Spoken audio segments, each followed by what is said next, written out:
নিমতলা ঘাট সংলগ্ন এলাকায় ভয়াবহ অগ্নিকাণ্ড। মহর্ষি দেবেন্দ্র রোডের একটি কাঠের গোডাউনে আগুন লাগে। আগুন ছড়িয়ে পড়ে আশেপাশের কয়েকটি বাড়িতেও। দমকলের 20টি ইঞ্জিনের চেষ্টায় আগুন নিয়ন্ত্রণে আসে, যদিও বেলা গড়ালেও চলছে পকেট ফায়ার নেভানোর কাজ।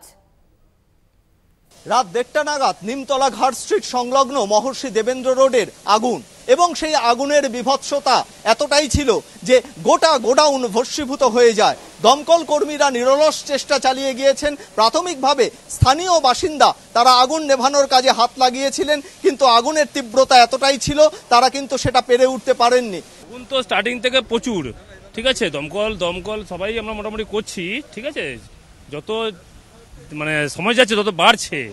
হ্যাঁ, মানে কারণ চারদিকে কাঠের স্তূপ যেগুলো আছে, কাঠের চারদিকে কাঠের মানে গোডাউন চারদিকে, তো আগুন তো মানে সবকিছু চাপা পড়ে গেছে, ভেঙে চাপা পড়ে গেছে। যত আমরা টিন ফিন সরাচ্ছি করছি তত মানে আগুন না যেন বাড়ছে।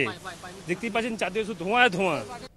এর আগেও এই নিমতলা ঘাট স্ট্রিটের সংলগ্ন যে কাঠের গোডাউন, সেখানে বছর দুয়েক আগেও এই ধরনের অগ্নিকাণ্ড ঘটেছিল। তারপরে তাদেরকে সতর্ক করা হয়েছিল যাতে অগ্নি নির্বাপন ব্যবস্থা রাখা হয়। সেই অগ্নি নির্বাপন ব্যবস্থা যথাযথ ছিল কিনা সেটা কিন্তু প্রশ্নের মুখে।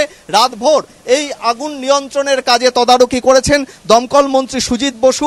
সংলগ্ন এলাকার যারা বাসিন্দা ছিলেন, যাদের ঘরে আগুন লেগেছে, তাদের গৃহস্থালির সরঞ্জাম, বিভিন্ন জিনিসপত্র, হাঁড়ি কড়াই, সেগুলো এখনো পর্যন্ত বিক্ষিপ্তভাবে ছড়িয়ে ছিটিয়ে রয়েছে।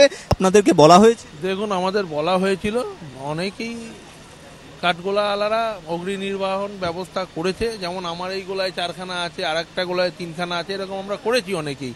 কিন্তু যে টাইমে আগুন লাগে সেই টাইমে ওইটা দেওয়ার মতন সময় আমাদের কাছে থাকে না।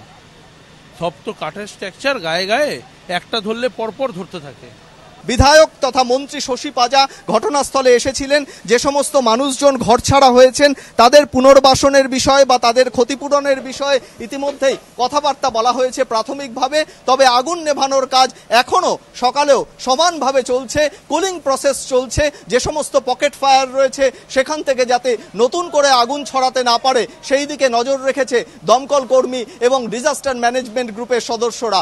ফলে এখনো পর্যন্ত আগুনের যে তীব্রতা, সেই তীব্রতার সঙ্গে রীতিমতো চ্যালেঞ্জের সঙ্গে তারা কাজ করে যাচ্ছেন, এবং পরবর্তী সময় ফরেনসিক দল এসে এখান থেকে নমুনা সংগ্রহ করলে তবেই কিন্তু ঠিক কী কারণে আগুন লেগেছিল তা পরিষ্কার হবে, জানা যাবে বলে মনে করছেন দমকল আধিকারিকেরা। ক্যামেরায় মৃন্ময় চক্রবর্তীর সঙ্গে সত্যসুন্দর ভট্টাচার্য, কলকাতা টিভি।